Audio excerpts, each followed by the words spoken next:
Have you ever loved a woman so deeply that you convinced yourself she felt the same? Even when all the evidence said otherwise? You told your friends she was different. You defended her when they warned you. You believed every excuse, every "I'm just busy," every moment of silence. Because you didn't want to accept the truth. But one day it hits you. Not like a punch, but like quiet realization. She wasn't yours. You were hers. A tool, a distraction, a temporary fix for her loneliness. And the worst part? You were blind to it the entire time. Today I'll reveal 9 signs. She was using you, and the Stoic truth that can free you from ever being used again. Because once you learn to see clearly, manipulation loses all its power. Sign 1, the mirage of mutual interest. In the beginning, everything felt almost magical. You laughed at the same jokes, finished each other's sentences, shared the same playlists. She replied instantly, complimented your taste, and said things like, "I've never met someone like you before." You thought this was it. Finally, someone who truly understands you. But the truth? She wasn't mirroring your soul. She was mirroring your patterns. Users don't connect. They observe. They study your desires, your humor, your pain, then reflect them back to you like a mirror made of smoke. It's not love. It's imitation wrapped in charm. And here's the painful part. It works, because as humans, we're wired to trust familiarity. When someone acts like us, we feel seen. But Marcus Aurelius once said, "Everything we hear is an opinion, not a fact. Everything we see is a perspective, not the truth." You didn't fall for her. You fell for the illusion she built, the version that existed only as long as she needed to win your attention. Then once your emotions were tied to her presence, she slowly pulled away. You chased harder, thinking she was slipping out of love. But she wasn't bored, she was finished.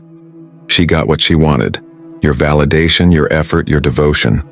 A Stoic man learns this the hard way. If love disappears when effort stops, it wasn't love at all. It was a transaction disguised as affection. The lesson? Never mistake imitation for intimacy, and never confuse intensity with authenticity. Sign 2, the power of the pullback. You ever notice how she always vanished at exactly the wrong time? Not long enough to lose you, just long enough to make you anxious. You'd stare at your phone, reread old messages, wonder if you said something wrong. Then just when you decided to move on, there she was again, sweet, apologetic, acting like nothing happened. It felt like destiny, but it was design. This is what psychologists call the intermittent reward system. It's the same trick casinos use to keep gamblers playing. Random wins keep you hooked. You don't know when the next jackpot's coming, so you keep trying. That's what she did. She made your attention a gamble. Each time she pulled away, you doubled your effort. Each time she came back, you felt relief. But that wasn't love returning. It was control tightening. A Stoic sees through this. Because Stoicism teaches one unshakable truth. Peace is found not in what happens, but in how you respond. If her silence controls your emotions, she owns your peace. If her return excites you more than your own growth, she owns your focus. Marcus Aurelius said, "You have power over your mind, but not outside events." So the next time someone uses absence as a weapon, remember this: detachment is not indifference, it's strength. A Stoic doesn't chase presence. He maintains peace even in absence. If she disappears and your world collapses, it's not because she took your love, it's because you gave her your balance. Reclaim it. Sign 3, the compliment trap. At first, her words felt like sunlight. "You're not like other guys. You're such a good listener. You make me feel safe." And you believed her, because she said what you wanted to hear. But what seemed like appreciation was actually manipulation. Her compliments were never free. They were emotional currency, and she knew exactly how to spend it. Each praise made you crave the next one. Each approval tied your worth tighter to her validation. Before you knew it, you weren't doing things to make yourself proud. You were doing them to earn her praise again. That's the danger of emotional dependence. Once she realizes her words guide your behavior, she no longer has to invest, because you start overcompensating to keep her approval. Marcus Aurelius once said, "You have power over your mind and not outside events. Realize this and you will find strength." She controlled you not by force, but by influence and by shaping what you believed about yourself. A Stoic man doesn't seek validation from those who use it as leverage. True confidence doesn't need applause.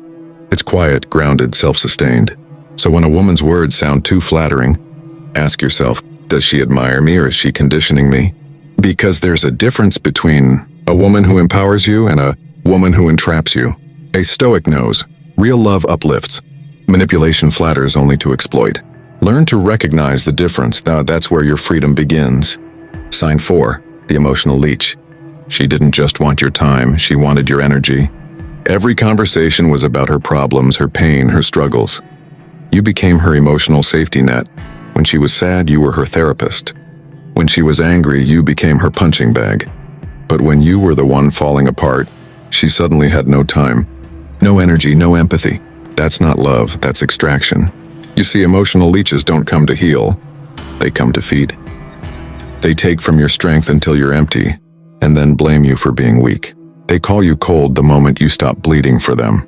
Epictetus once said, "It is not what happens to you, but how you react to it that matters." The Stoic man understands this truth, that compassion without boundaries becomes self-betrayal.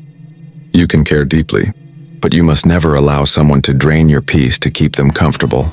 When she starts using your empathy as her battery, it's not your job to keep recharging her, because the moment you collapse, she'll simply find another source. A Stoic doesn't stop helping, he just learns to help wisely. He knows that love should feel like flow, not fatigue. Support should be reciprocal, not one-sided. So when a woman always takes and never gives back, understand this. She doesn't want a partner.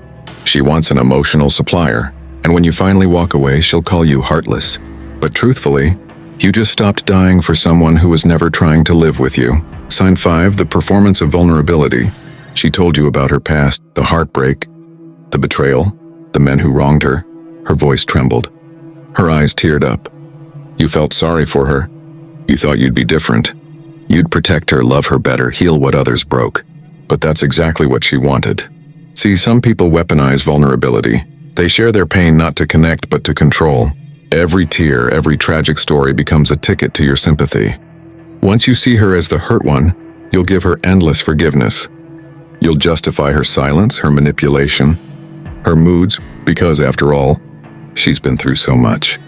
That's not softness, that's strategy disguised as sorrow. Marcus Aurelius once said, "The object of life is not to be on the side of the majority, but to escape finding oneself in the ranks of the insane." Most men fall for emotional performances because they confuse confession with connection. But a Stoic man learns to see beneath the surface. He knows genuine vulnerability inspires balance, not pity. A woman who truly heals shares her pain responsibly, not manipulatively.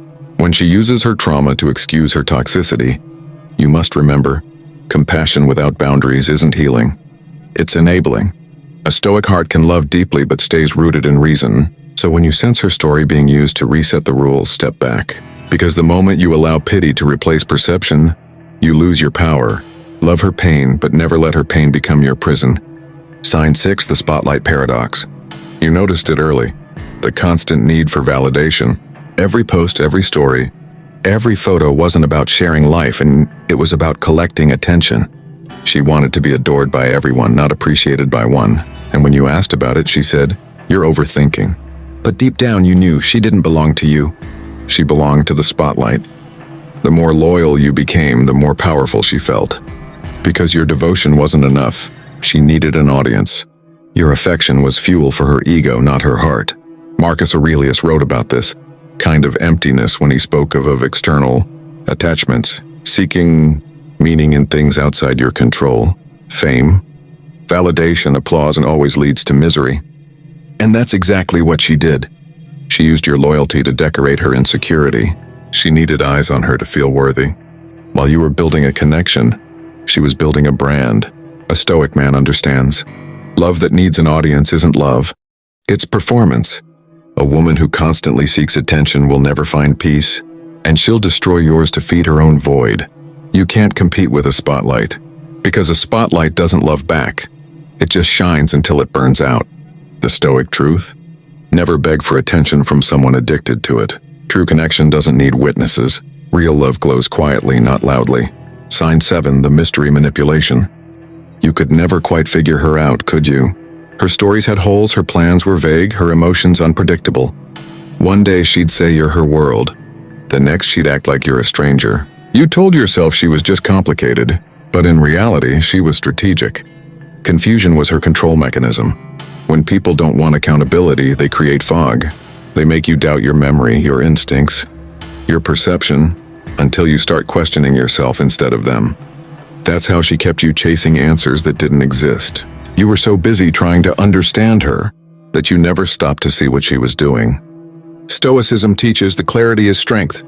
A man anchored in logic cannot be shaken by chaos. The Stoic mind values truth over mystery, stability over thrill. She used unpredictability as a spell. The less you understood her, the more obsessed you became. But the truth is simple. Real love isn't mysterious. It's honest, direct, and safe. When you find yourself decoding someone's behavior like a puzzle, you're not in love, you're in manipulation. A Stoic man learns to reject confusion as romance, because love doesn't keep you guessing. Love gives peace. And when you finally step out of her fog, you'll realize in her mystery was never depth. It was deception. Sign 8, the conditional connection. She said she loved you. But that love only existed when you were thriving, when life was easy. When you made her proud, the moment you struggled, she became distant. Her affection wasn't consistent. It was convenient. Her love had terms and conditions. When you were useful, she was present. When you needed her, she disappeared. Marcus Aurelius once said, "When another blames you or hates you, go to their souls and see what sort of people they are." When you looked closer, you saw the truth. She wasn't loyal to you. She was loyal to what you provided. The Stoic man recognizes this pattern. Love that depends on your performance is not love, it's business. She wasn't there to grow with you. She was there to benefit from your growth. You mistook convenience for care and attention for affection. But when your value became conditional, her devotion became temporary. True love doesn't fade when life gets heavy. It stays, it builds, it supports. Conditional love, on the other hand, drains you because you're constantly auditioning to stay worthy. The Stoic lesson? A woman who loves you only when you shine will abandon you when you stumble. And when that day comes, don't chase her, thank her, because she revealed the truth. Her heart was never with you, only her advantage was. Sign 9, the silent erosion. You didn't even notice it at first. It started small and she corrected your tone, mocked your opinions, rolled her eyes when you spoke, so you adjusted. You talked less, argued less, shared less, just to keep the peace. One day you looked in the mirror and realized you weren't you anymore. You had become what she preferred. Quieter, softer, smaller. But she didn't force you, she conditioned you. Slowly, subtly, she made you believe that keeping her happy was more important than keeping yourself whole. That's not love, that's spiritual erosion. Marcus Aurelius said, "The soul becomes dyed with the color of its thoughts." And she had colored your soul with fear. Fear of losing her. Fear of conflict, fear of being alone. But the Stoic man's greatest journey is self-mastery. He understands that love should never require the death of his identity. The moment you lose your voice to keep someone else comfortable, you've surrendered your essence. Yet here's the truth, she wasn't a mistake. She was a mirror, showing you how much of yourself you were willing to abandon to feel loved. When you reclaim your color, your confidence, your peace, when she loses her power, and you realize something beautiful, you were never blind. You simply refused to open your eyes to the truth. Now you see, and that sight, that awakening, is what makes you unbreakable. Conclusion. In the end, it was never about her, it was about you. She was simply the lesson that revealed where you placed your worth. Every manipulation, every silence, every lie, it all pointed you back to one truth. You can't be used by anyone when you've mastered yourself. Marcus Aurelius once said, "Waste no more time arguing what a good man should be. Be one." That's the core of Stoicism. Not bitterness, not revenge, but awareness. You don't need to hate her, expose her, or prove anything. You just need to rise above the illusion she built and see clearly. The Stoic man doesn't chase closure, he becomes it. He doesn't beg to be chosen, and he learns to choose himself. Because peace is not something a woman gives you. It's something you protect, no matter who tries to take it. So if she used you, let that pain polish you. Let it strip away the illusions and reveal your strength. Because once you awaken, once you see your value clearly, no manipulation, no woman, and no heartbreak can ever blind you again. With that said, thanks for watching. And until next time,